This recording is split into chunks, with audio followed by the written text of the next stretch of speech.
NNPCL said they were going to shut it down for maintenance and maintenance only. Of course, there were concerns, and those concerns, we're going to look at one of those concerns today. The concern of, is this not going to fuel more monopoly when you think about other refineries in Nigeria, and the fact that Dangote Refinery appears to be the only one that is stable at this point? And that's been what a lot of stakeholders have been saying. We've had the IPMAN, that's Independent Marketers Association of Nigeria, Petroleum Marketers Association of Nigeria, IPMAN. We've had IPMAN say this. We've also had FCCPC express these concerns. Of course, FCCPC is the Federal Consumer Protection Council, and they've also expressed these concerns. Ordinary stakeholders or players within the oil and gas sector have also expressed this concern. And are they valid is what I'm asking today. Are those monopoly fears valid? Especially with the Port-Harcourt Refinery shutdown for maintenance. It's important to remember that this Port-Harcourt Refinery has been shut down for a long time. Okay? Long story short, it was finally reopened, and just for a very short period of time, we hear now that they are shutting down for maintenance. And we've also had stakeholders hold press briefings to say, this thing people are doing, be sure, because we do not want to hear tomorrow that, to now just, go with the flow, and then nobody really answers again to whether it's going to reopen or not. Of course, the concerns whether it's going to reopen is what I'm talking about here. And those concerns are there, and then the monopoly fears are there. So let's look at why we are having these monopoly fears. The fear that Dangote Refinery may become the only player. Some people say, is that out of place when you remember how Dangote plays? This same brand plays in the fertilizer sector or industry, the fertilizer industry, the salt, sugar, cement industry, right? And somehow, especially for the cement industry, it controls about 60% of the market share, we understand. And we've had this conversation before, honestly, when it comes to the Dangote and how it operates. And there are so many theories around their strategy, their business strategy. But let's stay with those fears and concerns by stakeholders, because this time around, the people raising those concerns are people who have been in the downstream sector, who have been in the oil and gas sector, and people who understand where we've come from and where we could be going to. So I'm asking on the show today, are these fears valid? The fear of, the monopoly, the fact that these people are just, this is a strategy, you're shutting down the only refinery that you just opened the other day, and then there isn't anyone at the moment. And then the NNPC supplies crude to Dangote, and Dangote is currently the only refinery operating. NNPC imports, Dangote refines. Anyways, I'm not going to be the one, of course I'm not going to be the one to do the analysis for you today. I've brought you someone that was being joined, yes, by someone who understands the heartbeat of the entire concept of our fuel distribution network, and he's been a consistent voice on refinery rehabilitation and market fairness. So we're going to have this conversation today with the National Public Relations Officer of the Petroleum Products Retail Outlets and Owners Association of Nigeria, PETROAN spokesperson. We call him Dr. Joseph Obele. He joins me on the show at this point. Hello, good afternoon. Yes, Shama, good afternoon. Thank you for having me. Yes, Dr. Obele, thank you for making time for this. When we talk about the oil and everything that it comes with, there appears to be a refinery politics going on. But we'll get to that, Dr. Obele. Thank you for being on the show. Now, we have a tradition on the show where we quickly get into the markets.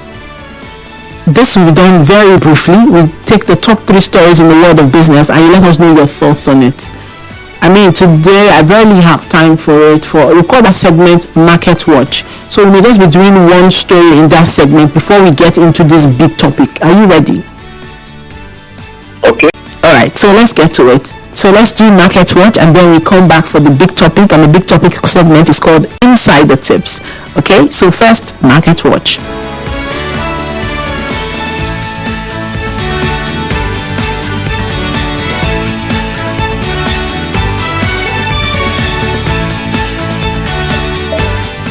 Okay, so in the world of business and real estate in particular, we have a story coming in, and it says that the real estate administrator finally had to go to Abuja today to do a budget defense. And one of the things he's been saying is that he's been accusing some government officials in the state of withholding vital information regarding the implementation of the 2024 budget under the suspended administration.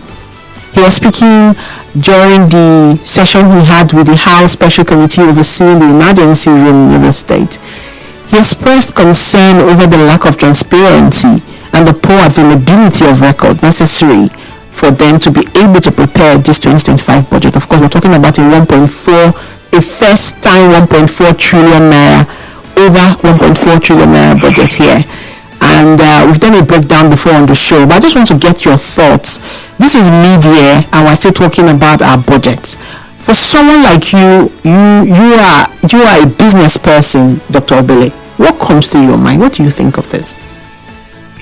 You know, since the declaration of state of emergency in River State, a lot of stakeholders and indigenous of River State have frowned at that declaration, but at the moment we have still passed that level.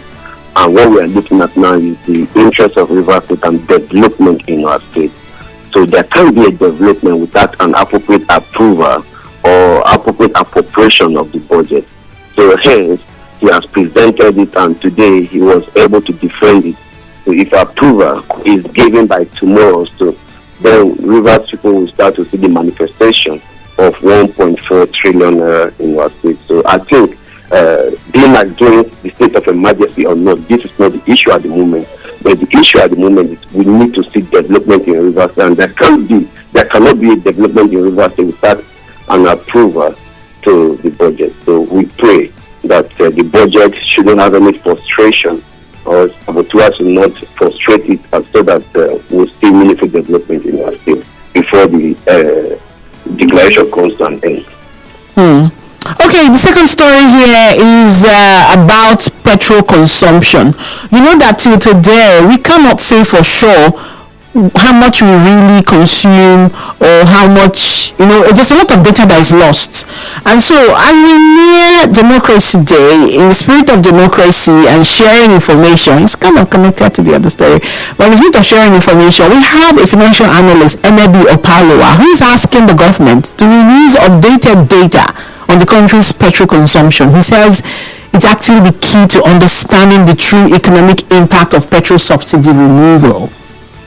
Obele heads the Natural Resource and Climate Governance team at Budget, and he spoke to a correspondent, and he said that since August 2023, there's been no new figures. There's been published about this and by the Petroleum Regulatory Authority. What do you think? One of the biggest controversies in our nation is to ascertain the actual consumption of PMS in Nigeria, and it is practically impossible. Reason because about 2 years ago, the defunct DPRO posited that Nigeria's daily consumption is about 55 million liters, and then the Minister of Finance came up, he made about 70 million liters, and NNPC came up, they made about 50 million liters, and we, the marketers, we see the actual analyzing the trucks we load out of the depots every day is about 45. So as I said, there were about 4 figures. Until today, Nigeria is unable to ascertain how many quantity or volume of PMS we consume per day. And let me tell you why it is difficult. The reason why it is difficult is because of the cross-border racketeering. Because the 4 countries surrounding Nigeria or the Nigerian neighboring countries sell fuel times 2 of what we are selling in Nigeria. Dr. Obele, the biggest one. What you're talking about now. Let me drop this to you. Yes. The 4 neighboring countries surrounding Nigeria sell fuel times 2 of the rate we sell in Nigeria. So So the neighboring communities, Nigerians, the biggest racket there, all the cars have been fabricated. So cars having drums inside to take across. So that racket cannot stop until we meet our selling rate with that of the neighboring countries. So long as our neighboring countries are still selling above 1,000 naira, where is selling Nigeria at about 900, it costs me nothing to resign from my job and be buying across through the forest, through the bush, through the rest to another country and sell at a higher amount. So we cannot really ascertain the quantity. Hence, somebody once said that we subsidize for what you are not consuming. Okay, we have to go on a break now, Dr. Obele. And when we return, we'll dive even deeper. This ends Market Watch. And after the break, we'll get into insider tips where we'll be unpacking all you've already started sharing, talking about the racket. How much do we consume? And if we do not know how much we can consume, then why are we afraid of monopoly? And then the person that we are afraid is going to monopolize, does he even have the capacity to monopolize? Because the refinery in question only produces 650,000 barrels per day, as we've been told. A lot to unpack, Dr. Obele. We'll be right back after this timeout. Stay tuned.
Choma is my name. Choma is Inwafo. Of course, you can join the conversation. You can send messages on WhatsApp. Send it to 0809 030 6416. And what are you going to be sharing when you call or when you send this message? Very simple. Do you think that the monopoly fears with the Port-Harcourt Refinery that's been shut down, do you think the monopoly fears are valid? Is it valid for those that have expressed the concern? Like I said, FCCPC has expressed concern. What they call it, IPMAN, independent marketers, they've also expressed concern. They said it's almost like it's a gimmick. NNPC is playing games with this thing. So think about the capacity of Dangote. Does it even have the capacity to serve Nigerians and all our needs? A question we cannot answer because we cannot even lay our hands on the figures of how much exactly we consume. Petrol consumption in Nigeria, that data doesn't exist as of 2025. I have a guest on the show, Dr. Obele, Joseph Obele, the spokesperson of PETROAN, has joined me on the show. He's already started unpacking when we're doing Market Watch segment. And now it's time for Insider Tips, where we'll talk proper about the situation and what it sees exactly we're afraid of when we think about this sector that Dangote, that severally, they've almost always seen that brand as like anywhere they go, they want to dominate. And that's one concern people have. And now they've come to this sector and we are seeing refineries that were once open being shut down for one thing or the other. Just to point out, the Port-Harcourt Refinery that was shut down for 30 days. It was shut down on May 24th, 2025 for maintenance, they say. But host communities and stakeholders are concerned. They are concerned if it's not watched, that it may not open again. Is that valid? And they say it's pointed towards monopoly. Is that valid? I have my guest, Dr. Obele. Thank you again for joining me. Thank you for having me. Okay, so let's dive into it now, shall we? If you think about the Port-Harcourt Refinery, and of course, I mean, it was shut down for a very long. It was moribund. It was important to it wasn't just shut down. It wasn't working. It wasn't functioning. And then all of a sudden, one day we woke up, and the NNPC boss at the time said, "It's working now. It's working." What's your understanding of this current shutdown, and when is it expected to restart? Okay, we have two refineries in Alete Lemeya in Rivers State. The first is the one with the capacity of 60,000 barrels per day, and the second is the production capacity of 150,000 barrels per day. And the newest refinery of 150,000 has been shut down for about 6 years. And whereas the oldest refinery, which was the first in Africa, the Africa Premium Refinery of 60,000 production capacity per day, has been shut down for 26 years. It was down for 26 years. And all this while it wasn't working, and then it came up during the time of Engineer Brian Onoja as the MD of the Port-Harcourt Refinery, and that was November last year. So the value of crude oil as a raw material, the highest derivative comes when you're cracking PMS from the process of cracking, and it's considered useless if you're not deriving PMS. So hence the Unit 16, which is the SROG unit, wasn't functional as they came up around November last year. They were buying crack C5, which is the reforming that makes them have PMS from the Indorama petrochemicals. It wasn't a good deal to them, and they really actually shut down because of the Unit 12 and Unit 14, which is part of that plant, that wasn't giving them PMS. So they shut down basically so that they will be deriving PMS from the crude oil given to them. So as we speak today, they were done fixing it yesterday, and they have commenced the process of owning it. The plant is steaming right now as we speak. And the process of owning it takes like 4 or 5 days.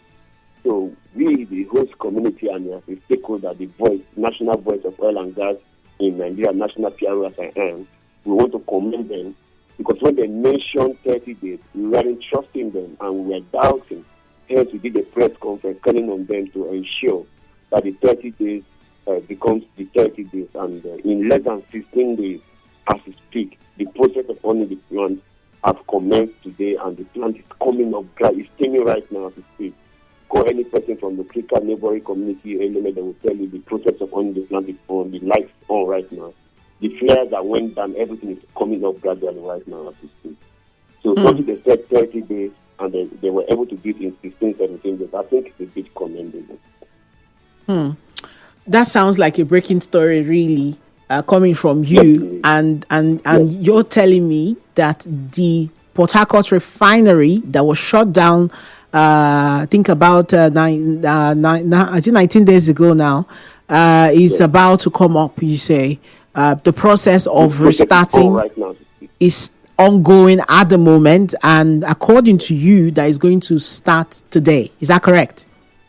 The plant is not started. The process of putting it up commences today, and it takes like 5-6 days to start production. It is a big mega plant that doesn't take like your generator in the house you on and you feel like. It's a process you own, the first unit you own this. It's a process, it takes a process. But the process commences today, which is a good news. And I told you, reach out to neighboring communities like Elena and Ukrika. They will tell you that the plant is coming up. Okay. All right. So that kind of tilts the conversation a bit if you're telling me that they're about to restart the refinery again. That's what you're saying now. About they have started. They have started. They are restarting the refinery after 19 days of a shutdown for maintenance. Breaking news. Down, right? That's where we are. Yes. Now, where does that put the monopoly fears that was... The Port-Harcourt Refinery was like a pricing control mechanism to Nigeria oil and gas downstream sector as it concerns the price of petroleum products. Reason because the single private refinery, the 650,000 barrels per day at Lagos, started around July last year. And then it was the only last man standing, and PMS was around 1,003, 1,005. Some states in Nigeria were selling 1,007 then, when it was just one refinery. So when Port-Harcourt Refinery started around November, the Port-Harcourt Refinery started with an average price, and that private refinery, which I don't want to call the name, dragged its price to 900, and today price is around 800 and something in some states. So the control mechanism we have are two variables. Variable number one is the Port-Harcourt Refinery, and variable number two is the inability or the refusal of major marketers. Who are major marketers? The combination of the 8 conglomerates, the 8 mega marketers, which is Total, Mobil, Fort Oil, MRS, and the rest. These major marketers, they have refused to buy from this private refinery in Lagos. Reason I don't know. And the biggest challenge to this private refinery is the chunk of importation done by these marketers every day to Nigeria. So he is challenging. He has gone to Mr. President, please compare this person's buy from me. And they say, no, they won't buy from him. Let me say this. There's what we call price penetration strategy in marketing. Okay. It's a place where a new entrance, like this new refinery now, is a new entrance, reduces its price, and people will hail it and say, hey, it's fine. And when it gains entrance to the market, now brings about the exploitative principles by exploiting people,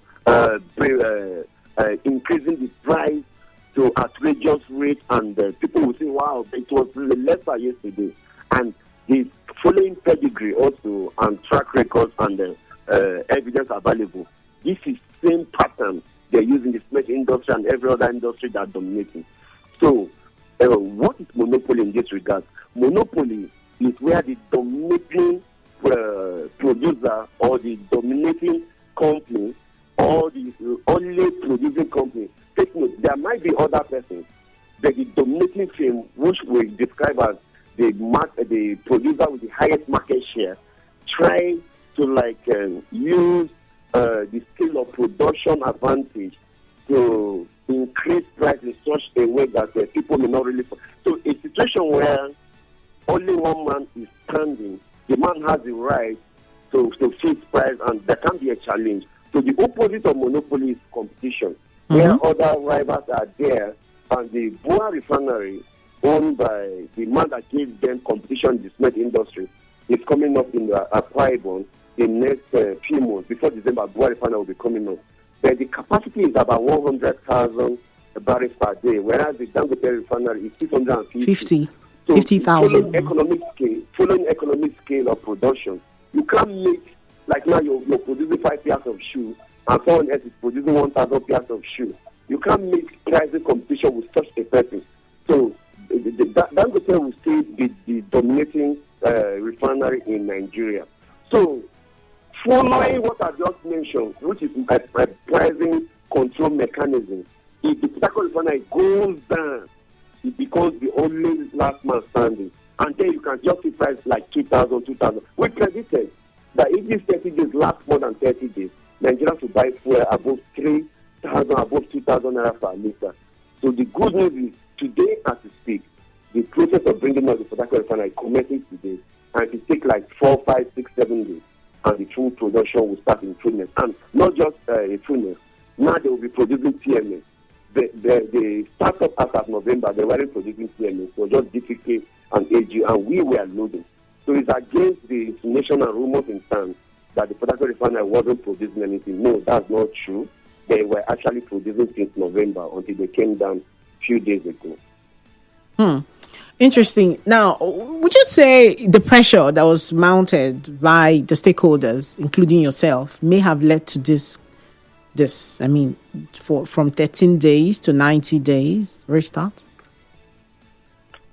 It's not just the pressure. The issue is that the timeline for the entire contract, which was supposed to be 44 months, has elapsed since January 2025, which is about 5 months late. The whole project, which is the new refinery and the old Port-Harcourt refinery, was supposed to have been concluded since January this year. So they are running out of time, and we have on good record also that the 1.5 billion gotten from Afrexim Bank, it was supposed to be a counterpart funding where the federal government brings 0.5 billion and the Afrexim Bank brings the $1 billion. So it's on record. The Afrexim banks have done its own part, which is the $1 billion, and federal government hasn't done its own part. And hence, the contractor in our meeting a few days ago, Technical, the core contractor, was lamenting that the project is suffering funding, and the general public are calling names to the contractor that is delaying. And the contractor was able to open up to us in the meeting that the contract is suffering funding. And if you go to site, a lot of contractors are pulled out of the whole site and because of indebtedness and lack of payment to these contractors. So after the deadline was given to them, the contract has actually passed the delivering time, and the contract is suffering funding at the moment. Okay, we'll open the phone lines at this point. Yes, the phone lines are open. You can call me. What do you think? According to my guest, who is the spokesperson of PETROAN, he says that the Port-Harcourt Refinery has been restarted. The process to restart the refinery started today, as against the 30 days timeline that was given by the NNPCL. It's been started, and today was actually the 19th day. What do you think? Are the monopoly fears valid? Was actually the question before this news broke. 0817-923-0002 is the number to call. I'd love to hear your thoughts. You can also call 0817-923-0003. Yes, the WhatsApp number remains 0809-030-6416. You can call, not call, please send an SMS on WhatsApp. 0809-030-6416. Send a message on WhatsApp. I would love to hear your thoughts. You know that the entire idea of these concerns is the rise and fall of the fuel prices. And you've heard the guest, you've heard Dr. Obele explain it all. And the concerns were that if the refinery didn't restart at the end of the 30 days, which was going to be the end of June, we would have seen a rise in the cost of the product. But now that this has happened, Dr. Obele, what do you think happens next?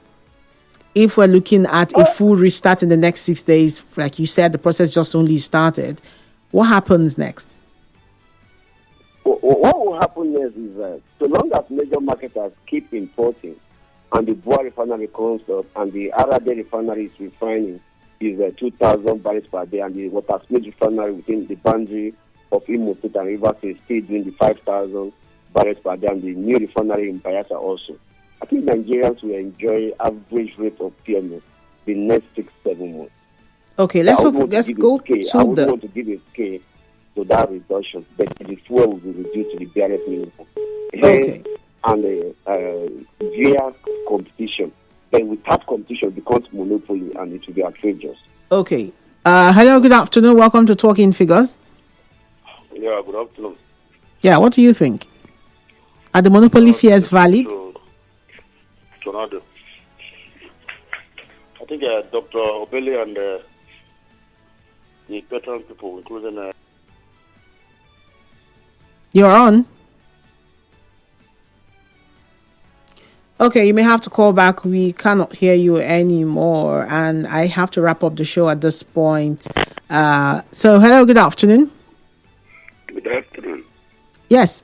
What do you think? Are these monopoly fears valid? Well,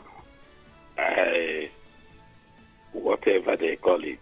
But let me tell you a little thing. I was returning from, I think, May down to Port-Harcourt. I joined a bus carrying that conveying me and other tanker drivers.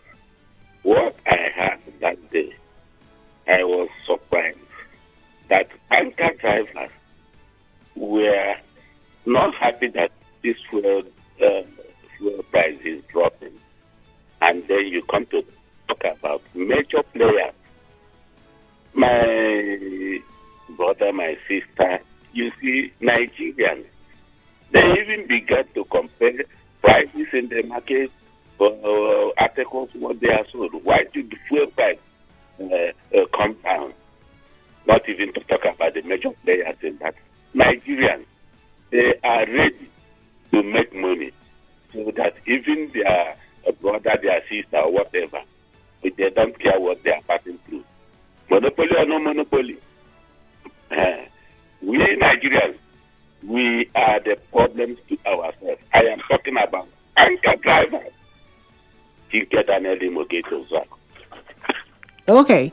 I cannot take more calls now. We have to wrap. What are your final thoughts now, briefly, Dr. Obele? I want to say that there is room for Nigerians as the process of commencing the production as Port-Harcourt Refinery just started today. Arising from that, there will be competition and price will drop to the barest minimum. And Nigerians will join anyway to dismantle any form of monopoly and encourage competition, because only competition that can drop price to the barest minimum.